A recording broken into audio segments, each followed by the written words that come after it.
প্রবাসীদের জন্য সুখবর। সৌদিতে প্রবাসীদের জন্য ই-পাসপোর্ট সেবা চালু। বিস্তারিত জানতে ভিডিওটির শেষ পর্যন্ত দেখুন।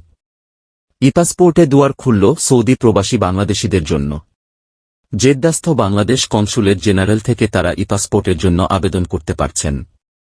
বুধবার বিকালে বাংলাদেশ কনস্যুলেট জেনারেল জেদ্দার হল রুমে ই-পাসপোর্ট কার্যক্রম উদ্বোধন শেষে কনসাল জেনারেল মিয়া মাইনুল কবির একথা জানান। এ উপলক্ষে কনস্যুলেটের সভাকক্ষে এক অনুষ্ঠানের আয়োজন করা হয়। অনুষ্ঠানে কনস্যুলেটের কনসাল জেনারেল মিয়া মাইনুল কবিরের সভাপতিত্বে উপস্থিত ছিলেন ঢাকা থেকে আগত ই-পাসপোর্ট প্রকল্পের কর্মকর্তা ও কারিগরি দল, কনস্যুলেটের কর্মকর্তা কর্মচারী, বিভিন্ন শ্রেণী পেশার প্রবাসী বাংলাদেশি ও সাংবাদিকরা। এ প্রকল্পের সহকারী প্রকল্প পরিচালক মেজর সুমিরিয়া সাদেকিন ও তার দল উপস্থিত বাংলাদেশিদের ই-পাসপোর্ট সম্পর্কে সম্যক ধারণা প্রদান করেন।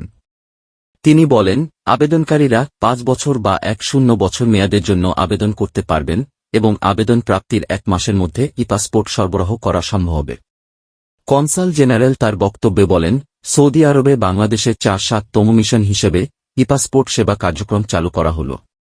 তিনি নাগরিকদের বিভিন্ন কাজের পাশাপাশি আন্তর্জাতিক ভ্রমণের ক্ষেত্রে ই-পাসপোর্টের গুরুত্বের কথা তুলে ধরেন। এছাড়াও বাংলাদেশের ভাবমূর্তি উজ্জ্বল করা ও প্রবাসীদেরকে স্থানীয় আইন মেনে চলার বিষয়ে কনসাল জেনারেল উপস্থিত সকলকে আহ্বান জানান। আনুষ্ঠানিক উদ্বোধনের সময় সভাপতি কয়েকজন আবেদনকারীকে ই-পাসপোর্ট এনরোলমেন্ট স্লিপ হস্তান্তর করেন। সেবা গ্রহীতাদের মধ্যে কয়েকজন তাদের অনুভূতি ব্যক্ত করেন। এ বিষয়ে তারা কনস্যুলেটের সহযোগিতার কথা উল্লেখ করে সংশ্লিষ্ট সকলকে ধন্যবাদ জানান। এছাড়াও অনুষ্ঠানে ই-পাসপোর্টের উপর নির্মিত একটি তথ্যচিত্র প্রদর্শন করা হয়। উল্লেখ্য, আনুষ্ঠানিক উদ্বোধনের ফলে আজ থেকে সৌদি আরবে বসবাসরত সকল প্রবাসী বাংলাদেশি নাগরিক ই-পাসপোর্টের জন্য আবেদন করতে পারছেন। সৌদি আরবের ই-পাসপোর্ট কার্যক্রম চালু করায় প্রবাসী বাংলাদেশিরা সন্তুষ্টি ও ধন্যবাদ জ্ঞাপন করেন। উক্ত অনুষ্ঠানে দেশ এবং জাতির কল্যাণের জন্য দোয়া ও মোনাজাত করা হয়। পরিশেষে সমৃদ্ধশালী বাংলাদেশ গড়ার আহ্বান জানিয়ে উপস্থিত সকলকে ধন্যবাদ জ্ঞাপন এবং সংশ্লিষ্ট সকলের আন্তরিক সহযোগিতা কামনা করে অনুষ্ঠানের সমাপ্তি ঘোষণা করা হয়।